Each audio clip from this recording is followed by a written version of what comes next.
une manie bien particulière. Alors qu'il fête ses 60 ans ce mardi 14 novembre, Stéphane Bern avait avoué, il y a peu, souffrir d'un trouble non quasi imprononçable, la silogomanie, qui le handicape beaucoup au quotidien surtout lorsqu'il est chez lui. Mais alors, quelle est cette manie encombrante qui lui empoisonne la vie? Explication.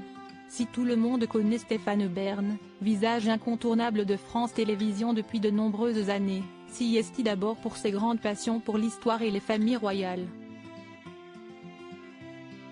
Mais saviez-vous que le présentateur, qui fête ses 60 ans ce mardi 14 novembre, est également atteint d'une maladie très encombrante, au nom imprononçable, qui lui rend la vie impossible?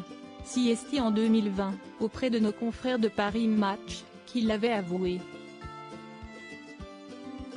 Je suis atteint de silogomanie, je conserve tout et ne jette rien, avait-il expliqué, confiant ensuite qu'il accumulait chez lui un genre d'objet totalement improbable, je collectionne en secret les vieilles boîtes à biscuits de Lacre.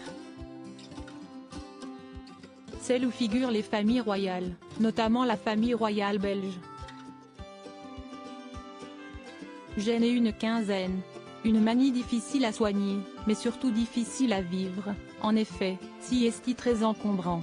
Mon bureau est dans un foutoir total, s'y est-il plein de vie, mais on ne sait plus où marcher, avait-il ajouté ensuite.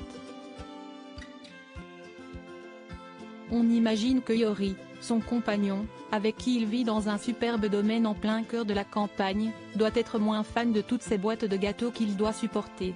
La silogomanie peut devenir invivable surtout que la silogomanie est un réel trouble, loin d'être simplement une lubie de personnes qui aiment faire des collections, s'y est-il une véritable pathologie qui peut empoisonner la vie de ceux qui en sont atteints. Les personnes atteintes de silogomanie ont toujours une telle difficulté à jeter ou à se séparer de leurs biens que les objets s'accumulent et encombrent les espaces de vie au point de les rendre invivables. Contrairement aux collectionneurs, le silogomane accumule les choses d'une manière désorganisée et il a des difficultés à se séparer d'objets de peu de valeur, explique notamment le manuel diagnostique et statistique des troubles mentaux.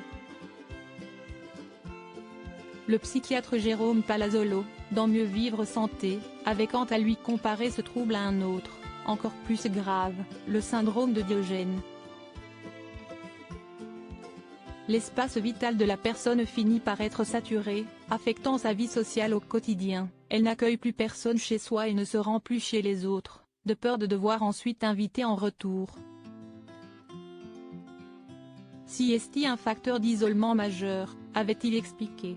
La silogomanie peut même aller jusqu'au syndrome de Diogène, s'y est-il à dire que la personne ne jette même plus ses détritus, néglige son hygiène et finit par vivre dans des conditions insalubres, conclut-il. On espère que Stéphane Bern n'ira pas jusque-là.